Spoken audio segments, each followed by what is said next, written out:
Welcome to another episode of The King's Couch. Today's episode, I have the pleasure of sitting down with Mario J Rivera. He is a multi-talented musician, and he also is a very talented videographer and has one incredible story to tell. Mario, how are you? Good, man. Thanks. That was a good introduction. Thank you. You're welcome. So, basically, why don't we start at the beginning, how you got into music and really found your creativity? Yeah.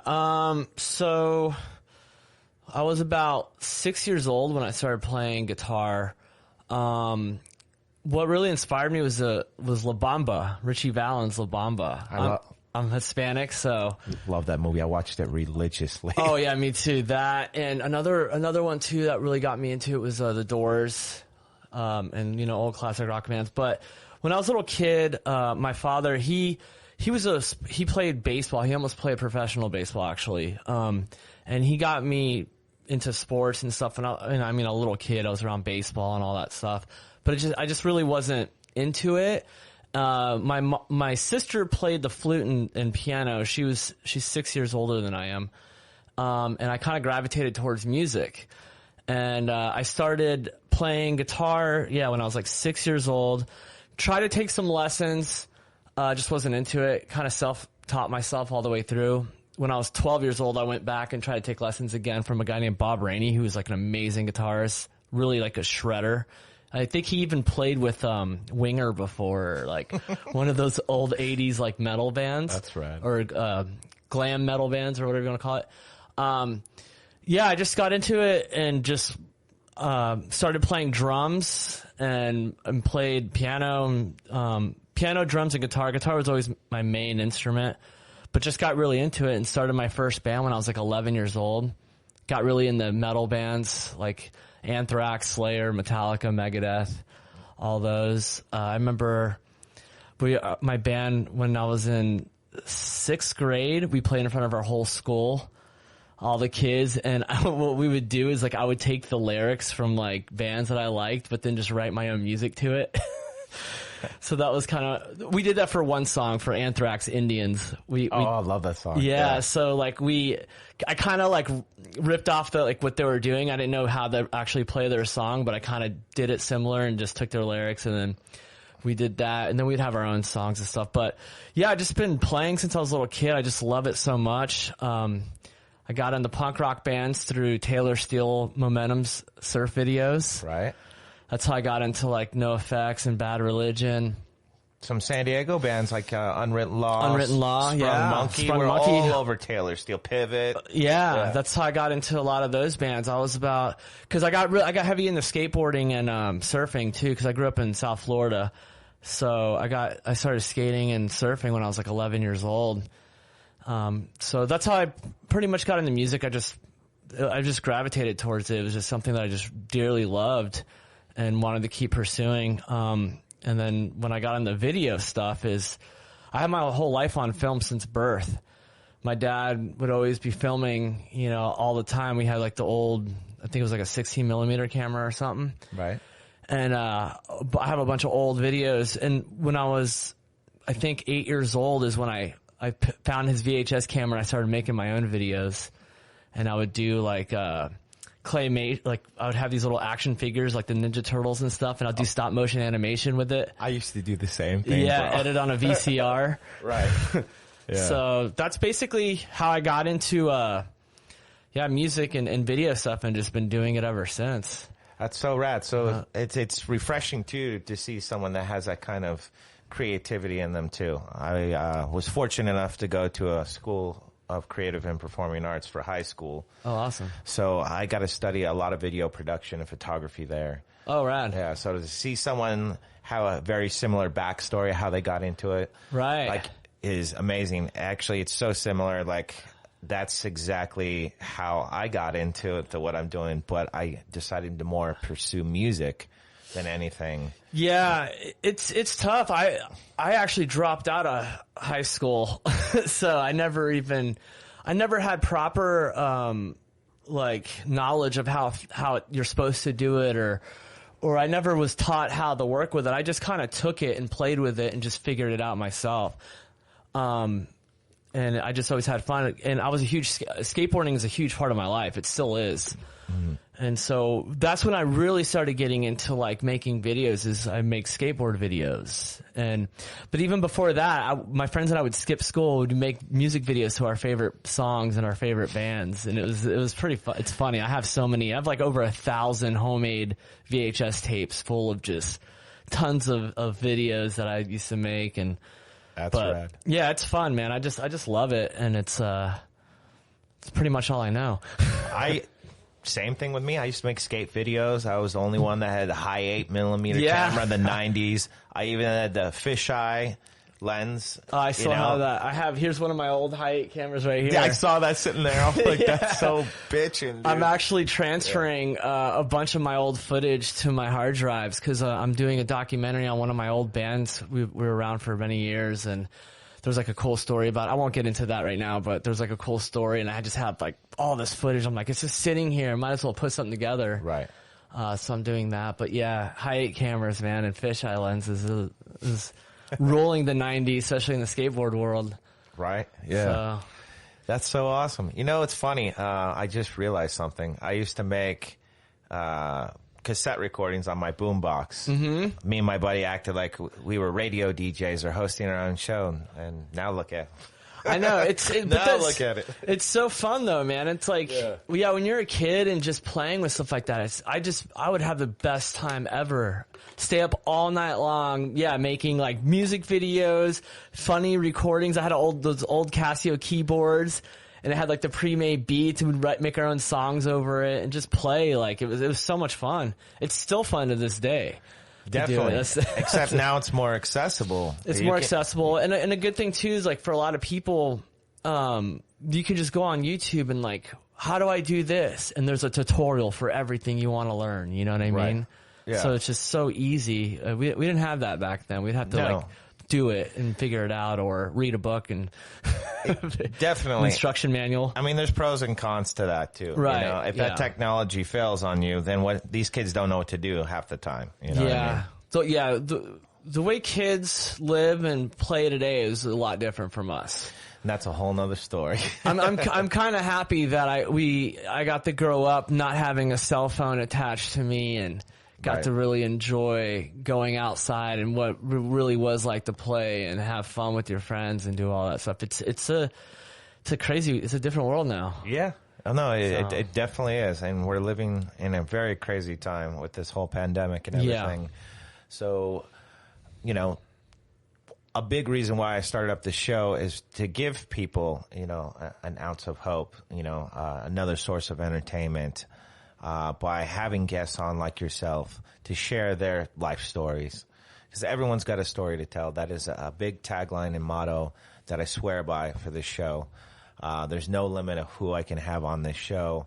Whether you're a celebrity or an average Joe on the street, it really doesn't matter. I look at everybody in the same unique fashion. Like, you know, people are people. And right now there's so much division in the world. We need to quit being a bunch of knuckleheads and just really come together and unite instead of like all this.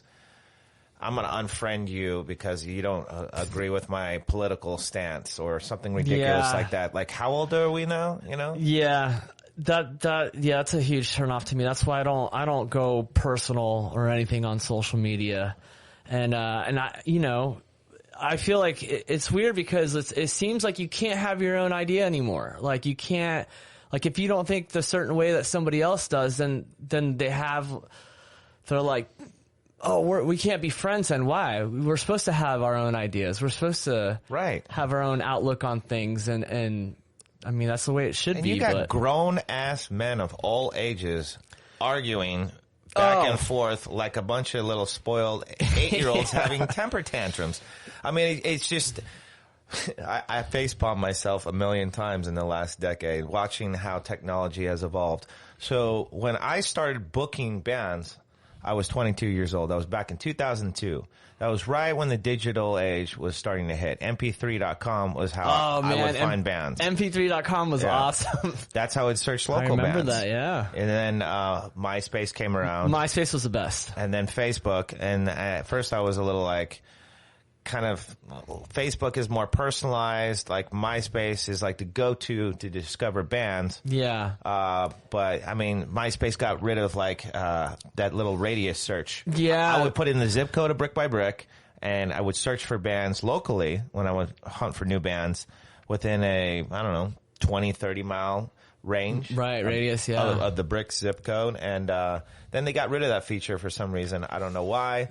But long story short, fast forward to, contemporary times where we're at now, it's so oversaturated the market. Everybody is trying to be somebody online. Mm-hmm. Yeah. Every girl in a bikini posting a picture thinks they're a professional model, for example. Yeah. But for guys like us, we have to really sit there and find creative ways to get our content out there. People like you, me, Troy. Right. We have to think outside of the box. And that's why I love, that we have that brotherly love here in San Diego between, each other. Right. Definitely. Yeah. It's crazy, man. Especially to go back to MySpace though, I thought MySpace died out when 2011 or 12 maybe, I think. I remember booking I booked a 2-month tour off MySpace. It was amazing. Before that, I want to say. Probably before. Yeah, I want to say might be 2009. Yeah. You're probably right. Yeah, because it's been so long. Facebook was initially created. Started around then too. 04, and I think it launched. And became a hit around 06 or 07, something like that. Yeah, I remember they had Friendster, and then there was another one called Face Party, I remember. Friendster. I remember Friendster. Face Party, I haven't heard of it, but Hot or Not, remember that? Yeah. Now that somebody took that idea and said, hey, that'd be a great dating app, and they call it Tinder. That's how I met my fiance, was on Tinder. Are you serious? Yeah. Wow. Yeah. I actually met my girlfriend on Facebook. Yeah, I mean, I don't think there's anything wrong with that. Just it's the kind of world we're living in. Everybody's meeting through the internet. Are you kidding me? I sat in a circle between my bass player, my dad, and me, talking to my bass player's young daughter at the time. And she's like, wait a minute, you met your girlfriend on Facebook? I was like, well, your dad met his girlfriend on... I was like, what site was it? And he's like, okay, Cupid. Yeah. And he's like, I was like, even my dad... He's like, yeah, Our Time, which is for, senior citizens. And that's how he met my now stepmom. Right. I mean, that's just the day and age that we're in internet dating and, everything's online. I feel sorry for women because they have to, filter through all these creeps. It's pretty easy for us to just be like, she's a little off her rocker or too easy or whatever, Well, Bumble gives them that option. The woman has to message the man, right? Right. Yeah. I think so. I haven't been on it since I've met my fiance Dominica. Well, we've been together for a while, yeah. That's the beauty part. See, somebody smartened up and is like, okay, we got to kind of refine this a little bit and make this a little more classy. So apps like Bumble and the newest one, Hinge, is interesting. Yeah. And, it's a crazy era, and I'm just recently become single in the last 2 months. Oh. For all you listeners out there. So congratulations. Or it's amicable, I'm still kind of indifferent, but I'm getting my footing out there into the real world again. So for all my friends that, don't know yet. Oh man! Well, I could say I'm sorry to hear, or I didn't know. It's all good. It's just sometimes people grow apart from each other.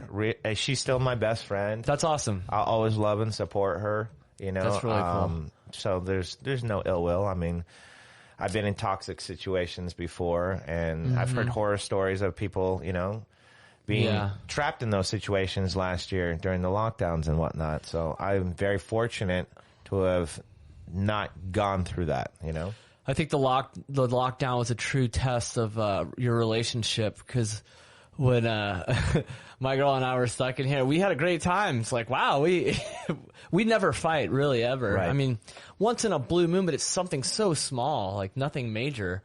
And Yeah, it's great. So it's I've had those ups and down relationships in the past though, but you know, you learn and grow from them, right? Exactly. And we're taking away the positives even from the negatives in this. Like, we helped grow together, and we both, you know, introduced each other to different things that and we never really realized about ourselves or experienced in life. And this is the longest relationship I've ever had. 4 years. I've never like lived with somebody before, right? Which is pretty rare for somebody my age, but it's different when you start living together. That's a whole new level to your relationship. It was, and we went from long distance to that. So wow. we probably spent maybe like 5-6 weeks actually together, right, before we jumped into this relationship. And I moved her from Nebraska. Oh, you know? Wow! Yeah, with her kid from Lincoln, Nebraska. I believe she lived there at one point. Yeah, that's the only place I know because I toured through there. Really? Or Omaha, Nebraska. Yeah, Omaha's where the nightlife is. Yeah, Omaha. From what I hear.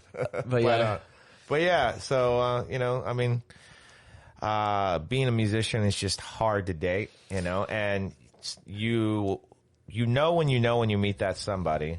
And I've seen so many people through the shows that I've, you know, thrown over the years, end up getting together. I was even, I officiated my former business partner for my recording studio's wedding because I knew his wife before I even met him.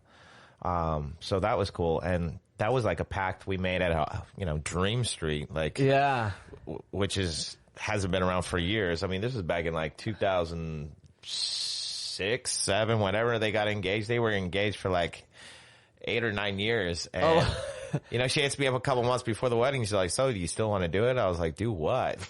She's like, officiate the wedding. I was like, oh, okay, you were serious. Yeah, sure, let's do it. Yeah, I've been engaged for 1.5 years now. We've been together for 3.5 years, but that's rad. But we're yeah, she's cool, man. She supports everything I do. She's like, because I was like, babe, I think I'm gonna buy a van. She's like, yeah, buy a van, go tour, do what you want. Like, she's like, she loves it. See, so it's really cool to have when you have someone that supports what you're into and what you do and like pushes you. I think it's very encouraging, and it just makes it so much better. 100%, and that's like a needle in a haystack. See, I dealt with so much like jealousy, possessiveness, and it's just so hard for me to date. Like, I even started writing my own like memoir called, you know, The Musician's Guide to Dating, because my buddy, I was telling him. Or he was talking about some book he read after I started mentioning, like, you know, some dating fiasco I had just recently gone through. And he's like, well, you know, the book I'm reading, this guy got popped for, you know, fabricating like 80% of his story. He's like, with Hugh, it's all 100%. Yeah. He's like, you should write a book. So that stayed on my mind for the next couple weeks. And then one day I was bored and I just picked up a notepad and I just started, you know, reliving old memories in my head, and I'm like a storyteller. Right. You know, I'm a lyricist, I'm a vocalist, and, you know, I'm very visual. So anytime I write anything, I'm picturing like a movie or a story in my mind. And that's how this, you know, this book is coming along. Yeah, that's awesome, man. Yeah, so maybe one day I'll complete it. But, you know, it was going to initially end meeting, you know, my now ex, right, and have a happy ending. But well, you know, to be continued. Well, you never know; things can change down the road again. It just, but that's cool that you guys still remain a good relationship with each other like that. Yeah, exactly. I mean, yeah, that's really cool. So yeah. Anyways, so we talked a little bit about you being a musician. Mm-hmm. How many bands do you figure you've been in over the years? Oh man, well. I'm trying to think. I've done so many different projects, but I'm one of those guys. Like, there's a lot of people I know that have, like, especially when I moved to San Diego, I noticed like everybody has at least 2 bands, or they're always like I've never been that type of person. I've always committed just to one band and stuck with it. So I think for like the projects that were serious that I really stuck out, I would say probably 4 or 5. I would think. Right. But I've done little projects here and there all the time, but I would say 4 like serious bands where I would tour and really push to get out there. Anything notable before your current bands that you have?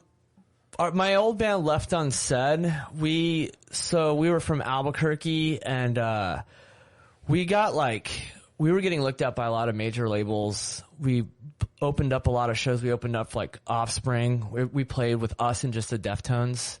Oh, right. We did Red Hot Chili Peppers. We played with Strung Out. We've played with Bad Religion, Sparta, like all these amazing bands. Homegrown. We used to play with Homegrown all the time. Actually, and it's funny because now that I'm talking with Adam a lot, and Adam's like, my old bass player from Left Unsaid, he's like, yeah, dude, ask Adam about his old record label Utility because they wanted to sign us, and I completely forgot about it. So I was like, Adam, did you know that you wanted to sign my old band? And didn't Troy just have him on his show? Troy just had him on recently. Yeah, I saw that. Radical. That's so random you said that because I just saw that it's this morning. Man, I'm such a fan of what Adam and Radical's so great. I love that band. I'm actually shooting a music video for them at the end of the month. Nice. So, but Left Unsaid was pretty well known back in like the late 90s, early 2000s. We toured a lot too. We used to tour through San Diego and stuff. But that band, even to this day, we played a reunion show 2 years ago and we still sold it out right away. And we haven't been a functioning band since like 2005. Okay. So the fact that we can still sell out shows and we haven't been a band for so many years is really awesome. That's actually what I'm doing the documentary I was telling you about when I'm transferring a lot of old footage about. When I first moved to San Diego, I was at the House of Blues, and this is how I met Tim Pyles. He comes up to me and he's like, "Who are you?" He's your name's Mario? I'm like, "Yeah."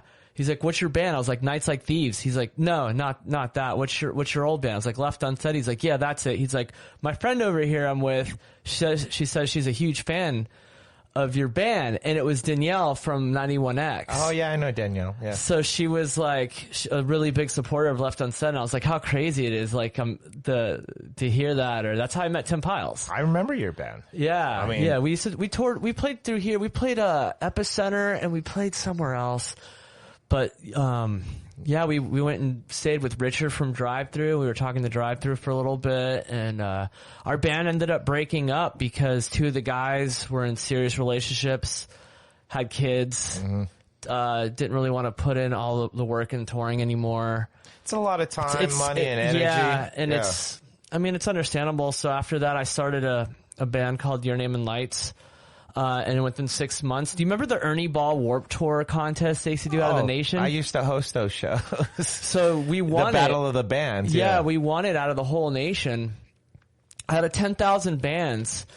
And we ended up doing the Warped Tour for like a month. We got flown out to Hollywood to showcase for like Fearless and all this stuff. So the reason that band broke up is my girlfriend at the time and we broke up, and I had an opportunity to move to Hollywood, California. And I took that. Oh, wow. So that's when I lived with Steve-O for a year in one of his apartments. And after that, I wasn't really a huge fan of living in Hollywood, so I went back to Albuquerque. Okay. And we'll talk about that. Yeah. That I noticed you were doing Steve-O, what is it, like a vlog or? Yeah, I do a lot of, that's nobody can see it that's listening to this, but that's a skateboard I designed for his first skateboard pro model ever. So you guys go...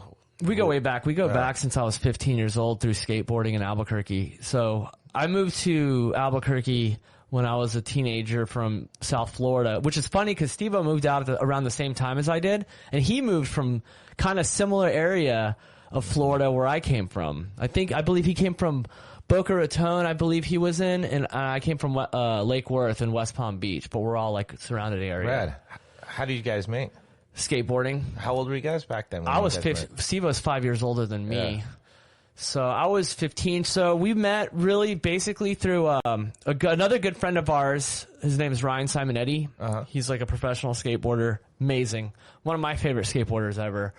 I actually became friends with him because when I first moved to Albuquerque, the high school I went to for the shorter period of time I went, there was a girl there that I had a huge crush on.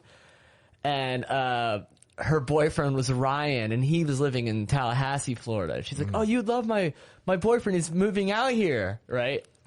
And he came out, and I watched the video, and I was blown away. And him and I just became super close friends. And I would go out and skate with them, and Steve-O became friends with Ryan because Ryan had a skate park there, and Steve-O would always be doing like crazy tricks. Like we'd see him at house parties, backflip fireballs, and yeah, dude, just going nuts, and you know, and he would always come through, and he was part of the whole skate community, and we would just all skate together, film crazy stuff. And Steve-O stuff was more filming him, like doing it. Him and Ryan Simonetti used to mix a lot of skateboarding and stunts together. So Steve-O would they would light a handrail on fire. Ryan will like backside 50-50 grind it while Steve-O's blowing a fireball off of it. That's rad. And just do crazy stuff. Yeah, if you like YouTube Ryan Simonetti and Steve-O, you can see a bunch of cool stuff they've done. But I filmed a lot of it, and I was there for a lot of it, and just always kept in contact and just remained friends throughout all these years. And then he went off and did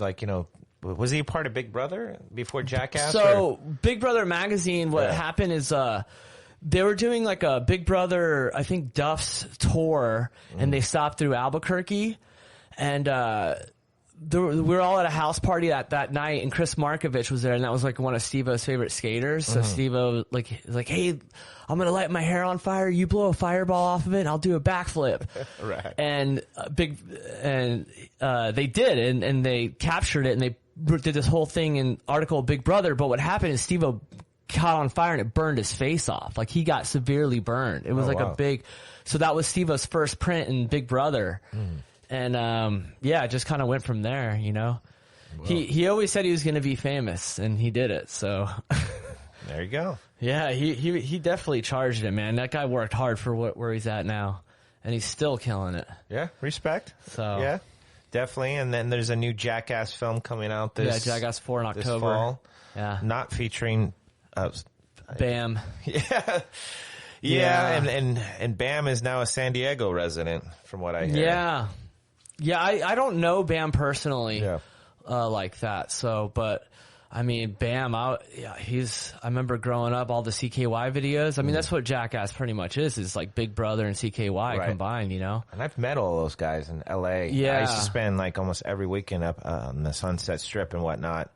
And, you know, in the height of all the Jackass and spin-off series that they had, you know, and now I'm reading that, like, you know, the other day that Bam filed a lawsuit against them.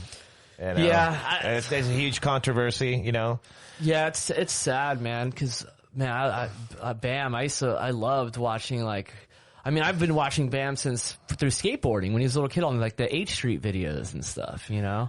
Yeah. And I've always looked up to those guys. I mean, I think he's never been the same since Ryan Dunn passed. Yeah, that's terrible, man. That was a terrible tragedy.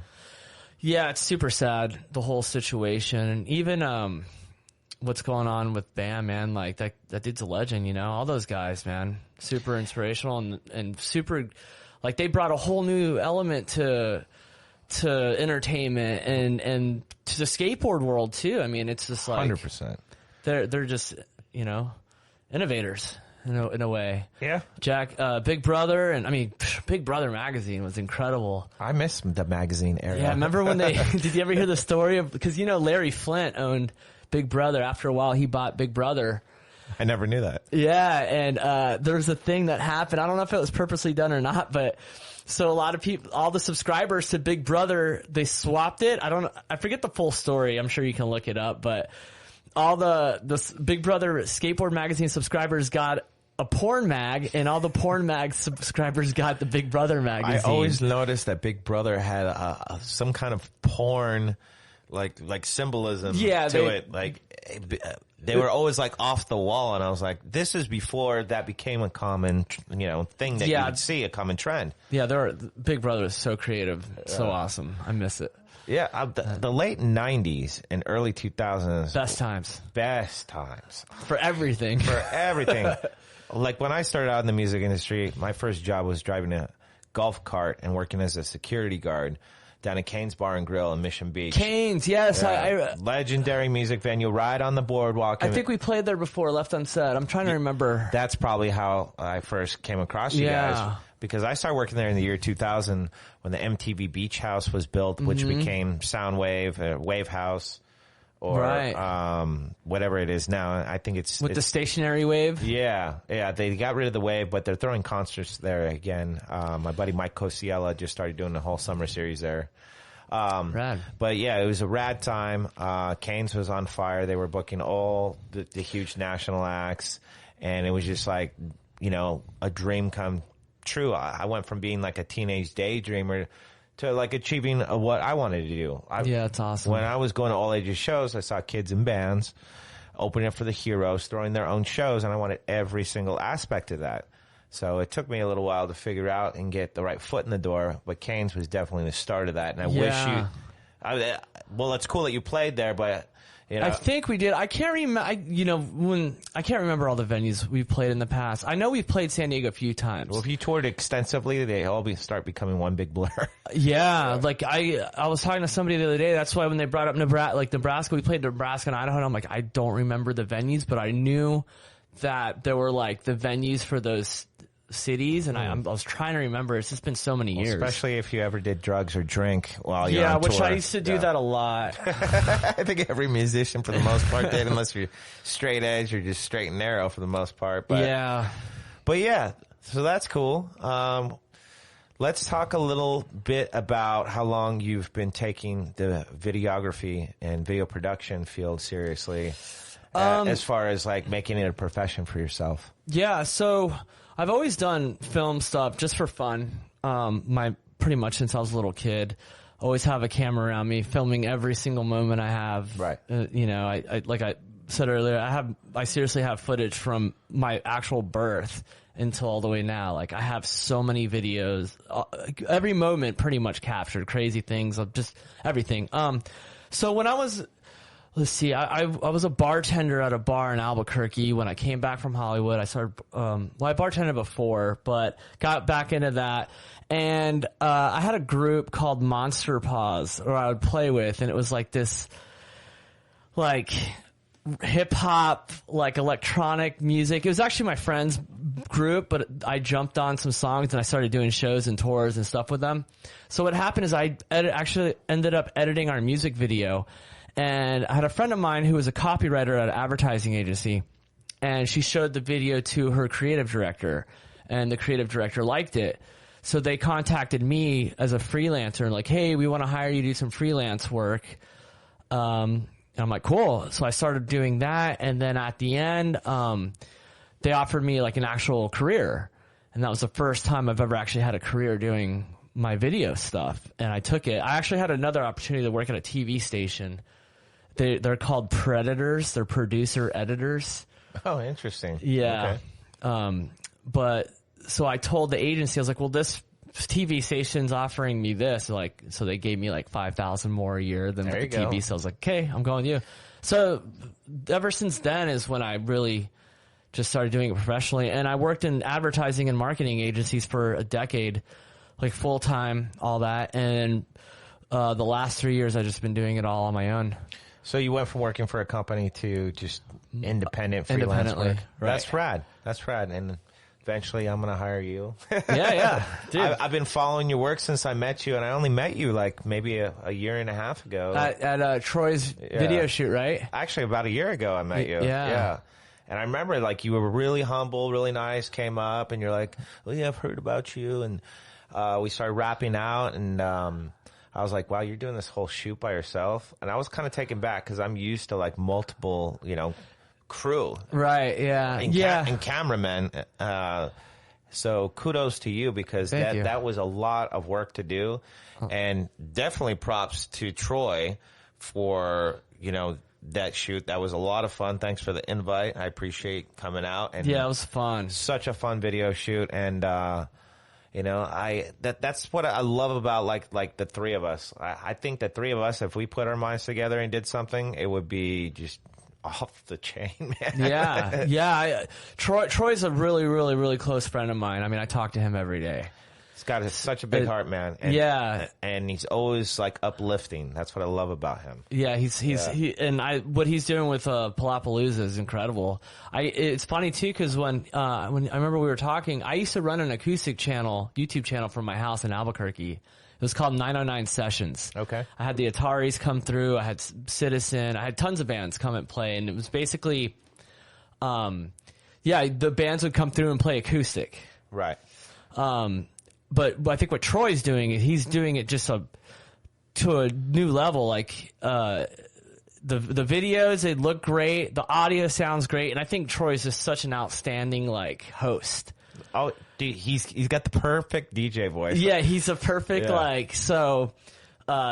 was awesome. So I remember I talking to him about it all the time, and I kind of like help him a little bit with his editing and his filming and stuff, and I'll like give him little pointers stuff. But what he's doing is great, man, and I think it's so awesome. He recently just transitioned into making the videos. Yeah, as well. He bought one of my old cameras. I sold him one of my old cameras. Oh, cool.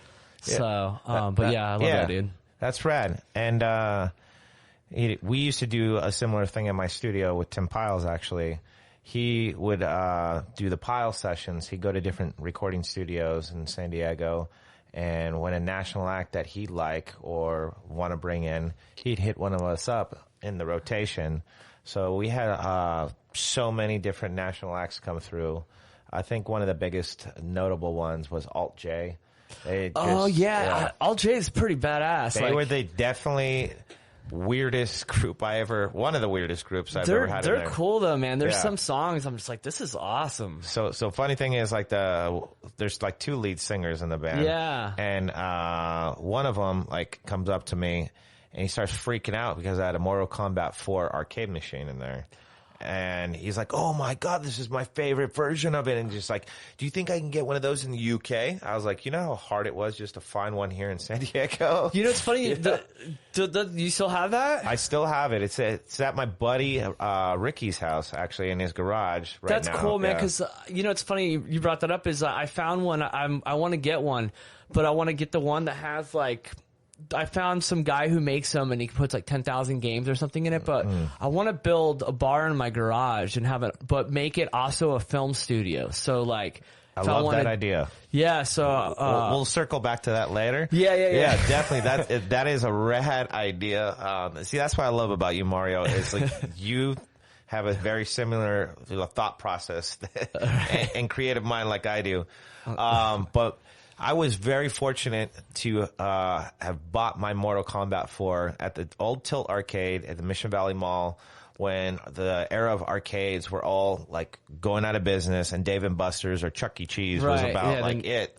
And for the I think like 3 or 4 years before they closed down, Black Friday until the end of the year, they put all their machines on clearance, sale, like everything. And the year before that, Mortal Kombat was like $700. And then when I finally pulled the trigger, it was like $300. And that was when I was in the prime of my career working at Brick by Brick. And they had an empty slot for an arcade machine. That's so awesome. I put it right next to the pinball machine or Street Fighter, whatever we had in there at the time. And man, I mean, on the slow nights, I would just sit there and master it. So like on the busy nights, I would just like kill it. And people would just get all pissed off and want to challenge me, and then at the end of the night or once a month or whatever it was, I would just kind of look in there and I would just be shocked at how many quarters we had. Because we had pull machines in there too, or pull tables in there too, and that was such a like rad era, and to still have it, I got it refurbished right when I bought my studio, and it's fully functional, in great working condition now. I have it at my buddy Ricky's house, like I was saying, because I just needed a proper place to put it once I closed my studio down a year and a half ago. And, once I figure out, like, where I can have room for it again, of course, I'm going to have to come calling for it because I'm never letting that go. I mean, that's it's original, awesome. Like from 1997 or whatever. That's rad. Yeah, I want one. The Raspberry Pi things. Have you heard of those? Yeah. I have one of those, and it has like 3800 old school Nintendo, Sega, and Super Nintendo games and stuff on it, and I want to kind of rig something up. I'm not, and which is funny because I'm not even really a gamer, Right. but it's fun. Like playing the old classic games is still fun. Oh, big time. And so, and I just want to do, I definitely want to do that idea in the garage bar, but film set studio. So people are like, I want to do a scene where it looks like I'm in a bar or do something. We'll have that opportunity to do that, or even switch it around and rearrange it to something else. I mean, just have that space to get creative with. Well, speaking of having that space, my buddy Ruben did that at his house. Oh, okay. So that's a good reminder. He shoots videos over there? No, but he has an arcade. Oh, okay, arcade room. Arcade, and he has like one of those. I think he said he can have like 32,000 games or something crazy like that. Yeah, there's and he tons. has a pinball machine and like That's awesome. real creative dude, local musician. I used to book the metal bands he was in back in the 2000s. I know him through Brick by Brick as well. Awesome. Brick by Brick was like the central hub. Yeah, it was the meeting spot back in the day. We played there once, and we're playing there again now in October. But I love that venue. Is so rad. It sounds so good. I love the stage. I think it's a cool venue. I'm stoked that to this day it's still going. It made it through the pandemic. Yeah. And whatnot. And that's probably a good segue into talking about what you did during the pandemic. Because I noticed you were doing a lot of cover songs. Oh, and yes. A lot of videos. In this room. Yeah, in this room that I'm sitting in here. Yeah. And that was pretty creative. Thank you. I got to give you a lot of respect. And I know that's a lot of time and energy. I mean, you're playing every instrument yourself.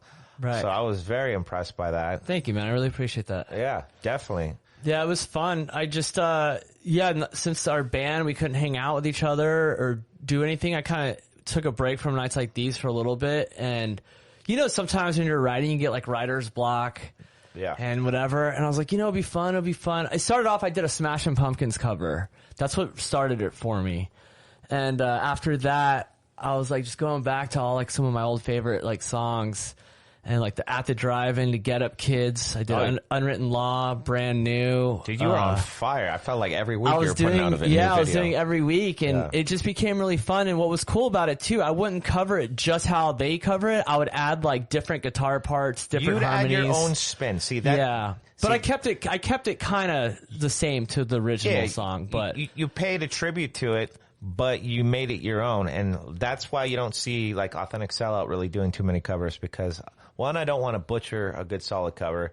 And if I'm going to do a cover, I want to take kind of an obscure cover you've heard of, not like a mainstream one you're going to find on a karaoke list, and give it my own spin to it and make it, you got to make it your own. Yeah. Like with the Foo Fighters with that disco project, like, don't get me started on that. It was great and all, but, that's just how I perceive things. I was like, when it comes to doing covers, just my own personal taste and opinion. Yeah. So I got to give you credit for doing that and adding your own spin to things. I appreciate it. And for entertaining us and just keeping that drive going, because the pandemic was a lot of mental toughness for a lot of us. Yeah. Props to Troy for doing everything over the phone. Yeah. And same with like the radio stations, and Tim Pyles, keeping his show going. Right. And all the other musicians and bands that were trying to find creative ways. I mean, a lot of people are just kind of chasing their tail and doing the same thing, and the live stream shows were very boring, in my opinion, to stay, focused on and entertain, because they were all like one-angled shots. And we're doing our first live stream next week. The multi-angled room shots of you trying to jam out in your room just isn't the same feeling. And I remember talking to Tim Pyles about that. I was like, I can't watch more than like maybe a song or two on a live stream unless it's engaging, with cut shots. And what Troy and what you're doing with your upcoming live stream is all pre-recorded, and I think that's the definite way to go. Speaking of live streaming, I just had Ben Johnson, who's the bar manager and co-owner of Casbah, on, and they are going to be live streaming their shows. Oh, that's because awesome. they already have the setup. I love the Casbah, man. That's such a freaking rad venue. Yeah. I love that. We played there a couple times. Yeah, we'll definitely, have to link up one of these days and do some shows together. Hell yeah, of course. I love playing there. Dude, that place is awesome. Yeah, the live stream thing is, it's funny because We haven't done it at all, never, but we're doing our first one next week on ursalive.com, and we did it ourselves. We got 6 cameras. We did the audio professionally, and we did it all ourselves. So it's good. It's in our practice studio, but it sounds good, and the visuals too. I use a 360 camera in one of them. So like I do these cool, like interesting, like camera shots, and it's like how you said, it's not just one angle, just stationary. There's some visuals entertainment into it. Where is this live stream shot? It's shot at our practice studio in El Cajon. Okay. So we just set up 6 cameras, some lights, did it. We're doing it's gonna be like an hour long. We're doing a bunch of new songs, unreleased stuff. We do like little interview talking segments in it, and we're premiering our unreleased music video that we're not going to show for another month or two, but whoever gets the live stream can see it. And we're all the money we get from it is going to Charity Bomb organization, which is a organization that helps bring mental health awareness to the musician and community or creative community. So it's an important thing we feel right now. Awesome. And then, I'll make sure to mention that. That'd be cool. When I publish this podcast. That's really cool that you're doing all that. Like, I just love your selfless attitude at the same time. Like, it's refreshing to come across someone that has such a big heart like yourself. Thank you, man. I appreciate that. Yeah, I just, I don't know, man. I like helping other bands out and doing other things as well, because I know what it's like when someone helps you and gets your stuff out there. It's a good feeling, and when people are interested in it, you know what I mean? So it's like you got to give back and do the same, In this industry, it's like a rat race a lot of the time. So many. When you meet people and you just become unified with them, those are the lasting relationships that matter the most to me. Of course. I've learned so much from working in this industry in so many different aspects, and I'm glad I went through the journey that I did. Just like, I'm sure you don't have any regrets with the journey that you went through. And we're still going through it. Exactly. Going back to your video production, professional career, are there any notable artists or clients that you've worked with? Yeah, I've worked with Conor McGregor. I've worked with Cardi B, Tony Hawk, Steve-O, of course. I've worked with Reebok. I have a bunch of different stuff. Just tons of different. Harrah's Casino, I worked with them. David Hasselhoff, I worked with. No way, the Hoff? Yeah. How was that? Let's talk about that for a second. It was cool. We did a commercial and did a little social videos and stuff for Harrah's Resort Casino, and David Hasselhoff was the mayor of Harrah's. So I remember. Yeah. So wait! I know what you're talking about. California. That was you? Yeah, I worked on all that stuff. Yeah. Oh my God, that is comedy. Yeah, it was I've awesome. seen the ads with him in it. Yeah. So we did all that, and it was cool, man. It was funny, David Hasselhoff. I grew up watching Knight Rider. Dude, and big time. He's a tall dude in real life. He's pretty cool. I mean, he's older now. He talked a lot about his young fiance. And he drank a lot of Red Bull on set. And right. Yeah, he just did the part. But have you heard his song that he did? Like he did like this 80s song, but it's so killer. Oh yeah, I know what you're talking about. Yeah. And he has like a music. There's like a movie called Kung Fury. I've seen it. And then David Hasselhoff, the song he did for that is just incredible. It's awesome. I was like, dude, this is killer. You don't. What's his catchphrase? Don't hassle the Hoff. That's right. Yeah. It's just true story. I've worked with with so many different brands and companies, and I'm supposed to do this thing with Monster Energy drink, and we're supposed to go to Tokyo and Brazil, and it's not confirmed yet, but I work with the producer, and he'll hit me up and be like, hey, we might have this coming soon, so be prepared. Right. So that's one of the cool things that he hit me up about. So that's cool, man. But yeah, I just then you get to travel too at the same time. I get to travel, and my favorite thing for videos is music videos. I love music. Well, that's why I want to work with you. You know, and I love working music. Yeah, I mean, with the talent and creative mind that you have, and I probably use the word creativity and creative like 100 times in this episode, but it's okay. I could even see you making a feature film in your future. You know? I worked on not as a DP or editor, but I have worked on movies and stuff in the creative department as a PA and on the bottom levels. And I've also been extras and worked as an extra in a few movies and done that stuff, but I got to see how it is behind the scenes and what really goes on. Art department is what I worked on a few shows, and yeah, man, it's fun. It's a lot of fun. I just, for me, like music and film are definitely my two passions in the world. I've been doing it since I was a little kid, and I've just always believed in it. It's just, I just really get a joy out of it. I just love it so much. But overall, if I had music videos is my number one type of video to work on. Right. And I just love playing music. So as long as I can do those things, I'm happy. But if someone wanted to hire you, you're so versatile, that you can pretty much take on any project. For the most part. The only thing I'm not skillful at, and I don't really have too much knowledge towards, is 3D character animating. That's a whole nother field. It's a whole different world. I can do some stuff into the 3D space, but like, I'm not...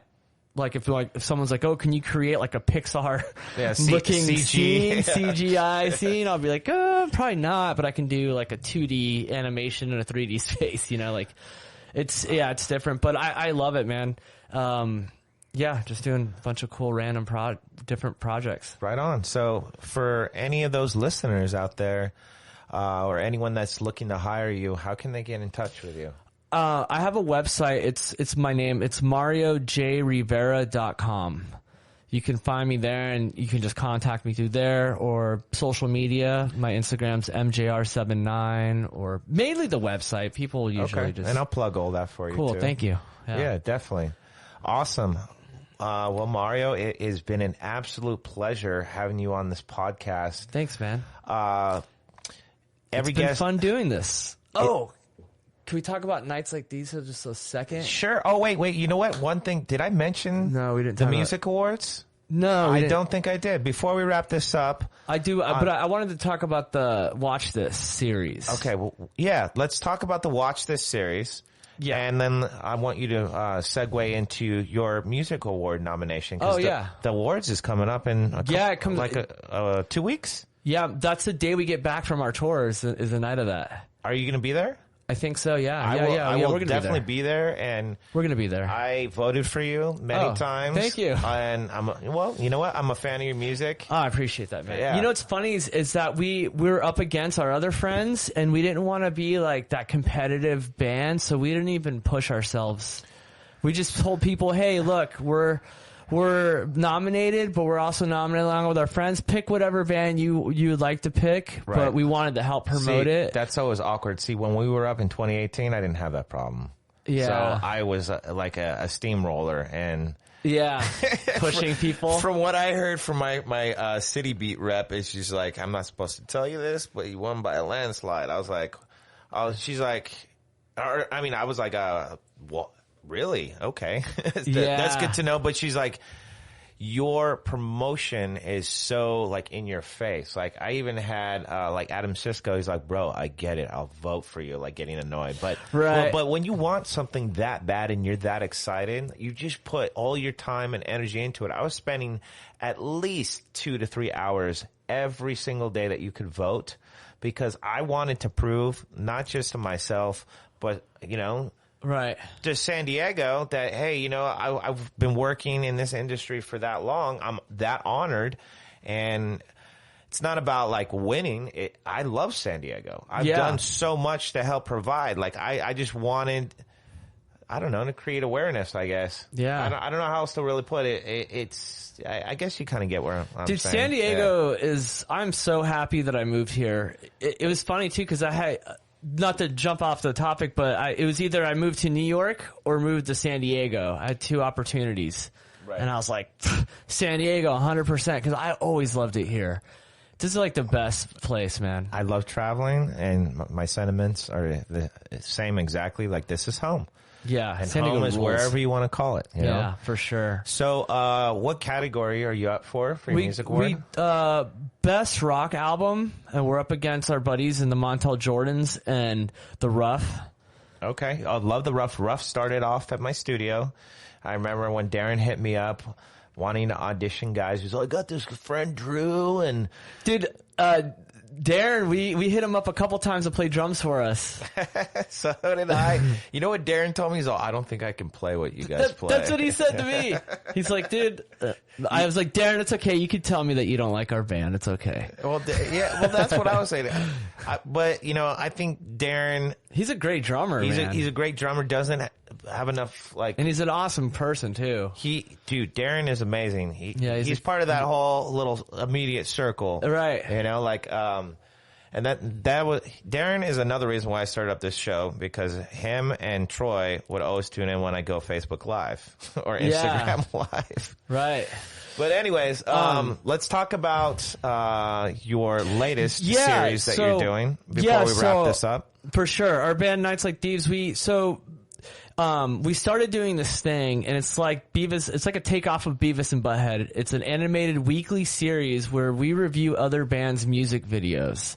So it's not only like it's promoting us, it's promoting other bands as well. And what's cool about it is that we've had a lot of people hit us up like, I've never heard of this band until you guys did this. And it's bringing more attention to these bands we're promoting, which is amazing. And that's what Beavis and Butthead essentially did. Right. Or ruined careers. So we didn't initially, off the bat, we weren't like, let's do this and make it like Beavis and Butthead. That kind of all fell and came together out of nowhere.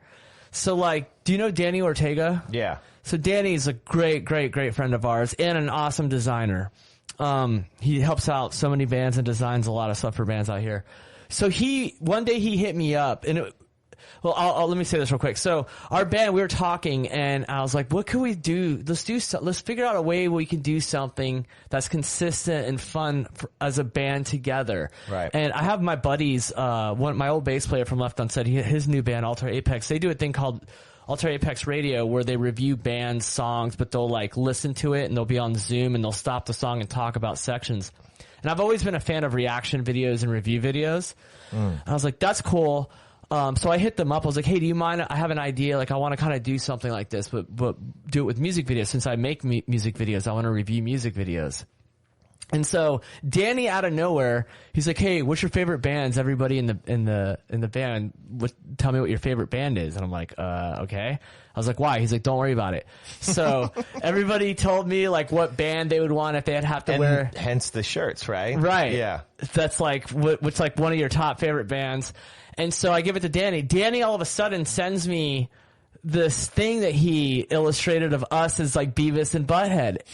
And right then and there, I was like, dude, that's what we need to do. We need to do the review show like Beavis and Butthead. Brilliant. So it came out of like really nowhere.